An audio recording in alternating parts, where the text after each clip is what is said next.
Olá, meu nome é Cleilton Amaral, professor de Geografia, e hoje vamos estudar um pouco acerca da indústria cultural e da cultura de massas. Mas é importante a gente saber um pouco do conceito disso, né? O consumo de massas.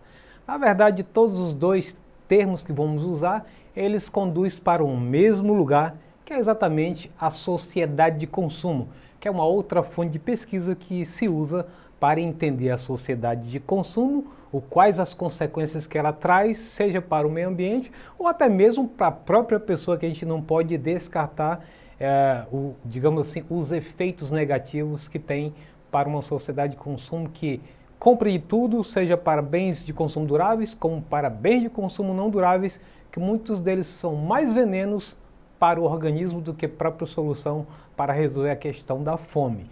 Então, olha só, primeiramente vamos entender o que é indústria cultural.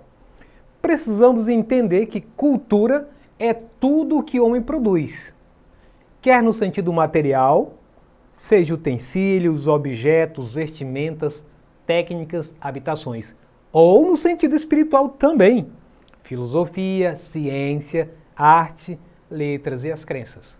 Cultura é, então, a parte do ambiente feita pelo homem, o conjunto complexo que inclui conhecimentos, artes, leis, crenças, moral, costumes, enfim, tudo aquilo que adquire como membro da sociedade. Então, quando a gente fala de cultura, que é a nossa primeira conceituação para entender o que seria essa cultura de massa, a gente vai perceber que a cultura, no seu sentido bem abrangente, é tudo aquilo que está ao nosso redor, que faz com que a gente possa dizer: eu sou de uma cultura que pertence ao Brasil, a minha cultura é brasileira.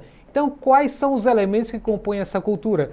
Tudo aquilo que tem traços da nossa nação enquanto povo, que é diferente da nação boliviana, nação russa, americana, enfim.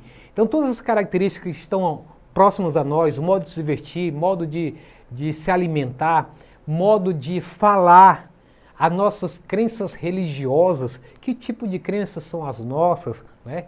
Que tipo de construções habitacionais fazemos, como é que são as nossas construções das praças e todas as coisas que fazem parte daquilo que está aqui no interior. Aquilo que flui da sociedade forma então o que nós chamamos de cultura. Então, isso aí tem a ver com meus conhecimentos, as artes, as leis, crenças, moral, costumes e muito mais.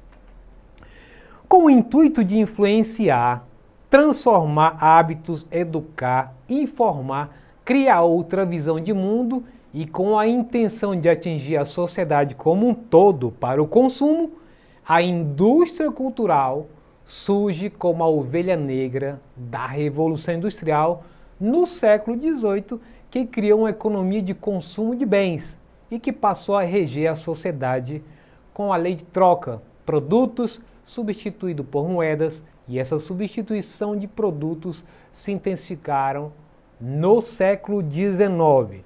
Em outras palavras, quando a gente citou anteriormente o que é cultura, são todos os itens que, em tese, nós deveríamos ter acesso.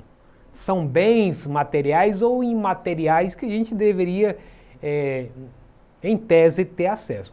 Mas, com o advento da Revolução Industrial, todas as coisas passam a ser precificadas.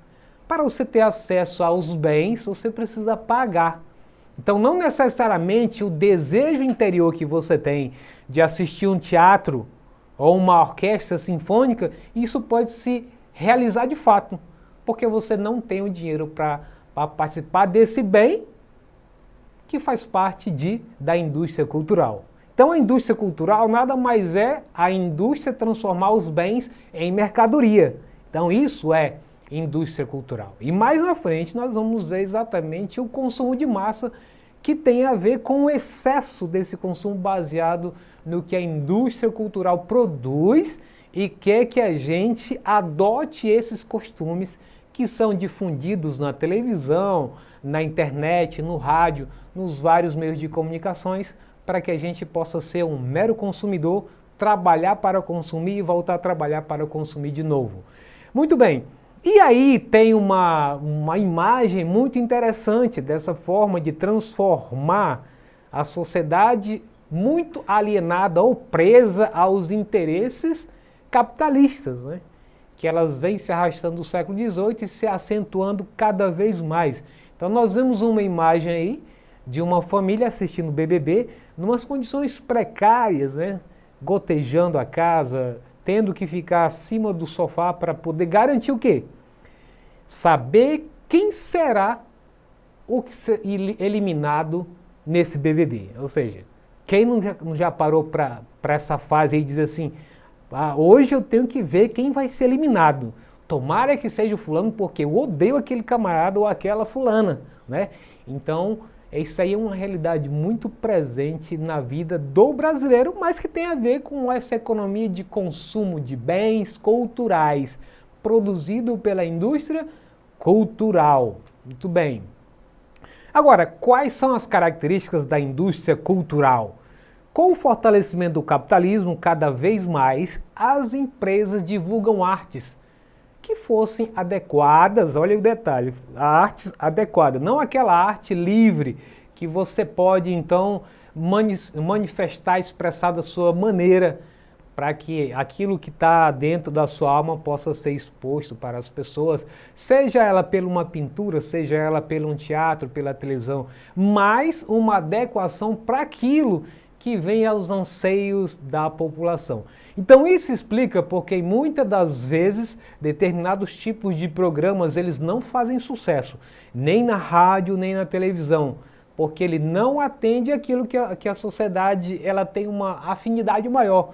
Como é o caso muitas vezes, se você for associar, muitos programas de violência fazem mais sucesso do que talvez uma aula virtual, por exemplo, né? Do que uma aula numa TV Cultura, que praticamente não tem audiência.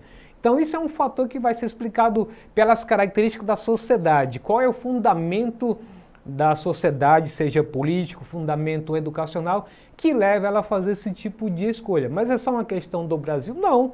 Várias partes do mundo, uma parte da sociedade, ela age desta maneira. Então, para que fosse adequado e ficar fácil o consumo pela população. Soma-se a isso a definição de conteúdos agradáveis de serem comprados e o avanço tecnológico tem-se uma massa altamente lucrativa que deseja receber cada vez mais cultura padronizada. Como é que acontece essa cultura padronizada conforme a própria figura que coloquei para vocês? Veja aí que tem vários artistas, alguns artistas internacionais, tem a marca da Coca-Cola, tem o Mickey Mouse do HQ, quadrinhos, né? Das histórias em quadrinhos HQ. Então aí mostra que vários desses elementos aí não pertencem exatamente à nossa cultura local, mas elas foram massificadas. Então a gente passou a adotar os filmes americanos e a gente tem inclusive que em muitos momentos do filme perceber que a bandeira americana está sempre tremulando nos filmes, né? Quando às vezes um policial para num fast food, ele está ali mostrando qual é o fast food que ele está comprando o sanduíche para ele continuar a sua viagem. Mas até então era um costume meramente americano, de comida rápida. Claro que o brasileiro também já entrou nesse ritmo, porque também o trabalho está exigindo muito mais. Então, mas até então nós tínhamos essa realidade.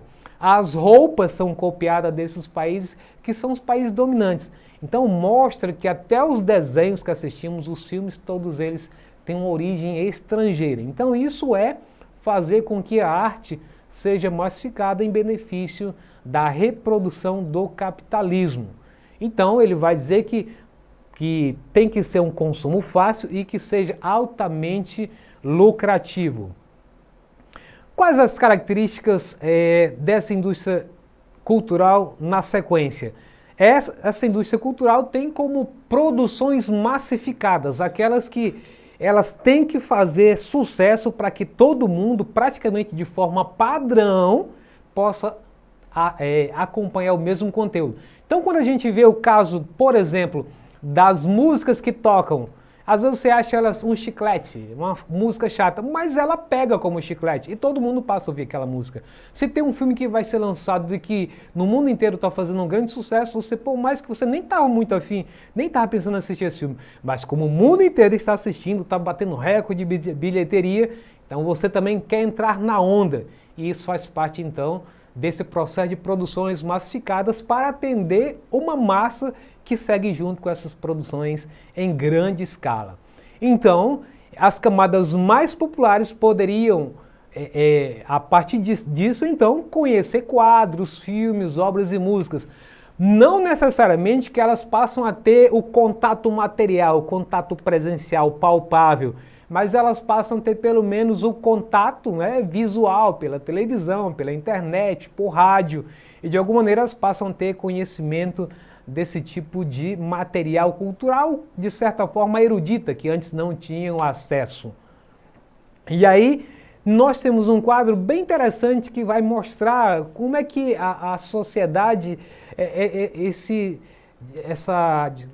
como é que se diz? Essa dicotomia, né, entre o poder e o não poder. Ela diz assim, abre a televisão e diz, use, compre, beba, coma, prove. Ei! O que eles pensam que nós somos? Aí ela para e diz, o que nós somos? Aí o que ela faz? Vai ligar a televisão para poder se orientar, para saber quem ela é. Os malditos sabem que nós ainda não sabemos quem nós somos. Não necessariamente aí a figura é para relatar só o caso da televisão, é para mostrar tudo aquilo que tem a ver com algo que se comunica com a gente, que a gente está o tempo inteiro dependente dela para fazer um clique, talvez no Google, para saber o que é isso e aquilo. Então muitas vezes a gente se perde e a nossa identidade também fica em risco, porque a gente está sempre dependendo de uma informação que muitas das vezes não passa de uma desinformação também, ou seja, uma informação falsa, uma fake. Então a gente está muito nesse mundo cheio de diversidades, adversidades, que nos atrapalham inclusive a entender quem somos, que nem diz a figura. E aí, cultura de massa e consumo é um produto da indústria cultural e pode ser vista com a massificação da cultura com fins mercadológicos. Como disse lá no começo, as duas têm tudo a ver. Uma produz o material e a cultura de massa que somos nós, somos aqueles que somos consumidores, né? Nela a arte se reproduz por vias técnicas e está focada no lucro. Mais uma vez repetindo a questão do lucro. E aí, a cultura de massa não assume uma forma manifesta criativa, não precisa de criatividade, só precisa que tenha um consumo, que tenha pessoas que estejam interessadas para consumir e para gerar lucro. Isso é o principal fundamento da cultura de massa. Então, as características da cultura de massa são o alcance dos produtos que se espalham muito rapidamente, a difusão em grande escala por diferentes meios de comunicação, manifestações artísticas e culturais que se alinham com o interesse da maioria, o mercado padroniza os produtos para que todo mundo passe a usá-los, e os bens culturais são transformados em mercadorias, como vemos falando até agora. Bom, e o consumo proposto pelos meios de comunicação está relacionado à cultura superior, ou seja, o povo pode ser consumidor das mesmas coisas que a elite, criando dessa forma uma indústria. Pelo menos é a ideia que querem passar. Basta você trabalhar que você consegue comprar um iPhone 13 Pro. E aí as pessoas findam trabalhando mais do que o necessário para adquirir um único produto, sendo que sua condição de vida se mantém atrasada do mesmo jeito, até não comendo direito ou ficando com as parcelas em atraso. Mas a ideia capitalista que passa é que todos podem chegar ao topo desde que você se esforce. E isso é então um trabalho feito pela elite para que você também possa cada vez mais tornar os ricos mais ricos e você cada vez mais pobre. E qual a diferença entre consumo e consumismo que nós estamos falando? O consumo é o ato de se apropriar de algo que tem a nossa necessidade. E o consumismo é aquele que está além da nossa necessidade, que é o que está mostrando aqui. Se você prestar bem atenção, quando se trata do consumo infantil, 80% são de coisas supérfluas, que não tem necessidade. Mas a influência dos meios de comunicação, da propaganda TV, do famoso, das embalagens, da marca conhecida, faz com que os filhos forcem os pais a comprar coisas, 80% são de coisas supérfluas. Bom, e aí o consumismo é tudo aquilo que te leva a consumir muito mais do que você precisa, como foi dito anteriormente. Muita da gente, inclusive, está com seu cartão estourado porque está sempre comprando coisas que são artigos de luxo, pouca utilidade, enfim. Então, com isso, a gente vai perceber que o consumo desenfreado ele vai trazer prejuízo à natureza. E aí tem essa figura super interessante. Você tinha um ambiente bem natural e depois, para a extração dos próprios recursos minerais, para dar conta de todo esse nosso consumo, essa sociedade de consumo consumista, então ela vai trazer todo um dano à natureza. Isso é uma figura muito emblemática. E aí com isso eu trago para vocês, depois dessa explanação da nossa aula, o nosso exercício. Questão número 1. A sociedade de consumo não é nada além de uma sociedade do excesso e da fartura, e portanto da redundância e do lixo. Assinale a alternativa correta acerca da afirmação acima. Letra A. As novas tecnologias permitem que se produza mais com menos recursos, o que tem evitado a degradação ambiental. Letra B. Os centros urbanos, mas não só estes, têm encontrado soluções para a questão do descarte do lixo de seus habitantes, impondo cotas de despacho de resíduos sólidos, por exemplo. Letra C. Com o aperfeiçoamento tecnológico, todas as mercadorias tendem a se transformarem em bens de consumo duráveis. Letra D. A obsolescência acelerada dos produtos é marca deste momento. E letra E. A facilidade com que descartam as mercadorias em nada refletem na sociabilidade dos sujeitos, na modernidade líquida a que se referem Bauman, 2007. Fez então a sua escolha? Se você disse que a resposta correta é a letra D, está certo. A obsolescência, ou seja, o envelhecimento rápido, acelerado dos produtos, é marca desse momento. Então, com isso, a gente encerra a nossa aula de hoje. Se você quiser acessá-la, basta entrar nesse link aqui ou qualquer outro componente curricular. Um abraço e até a próxima!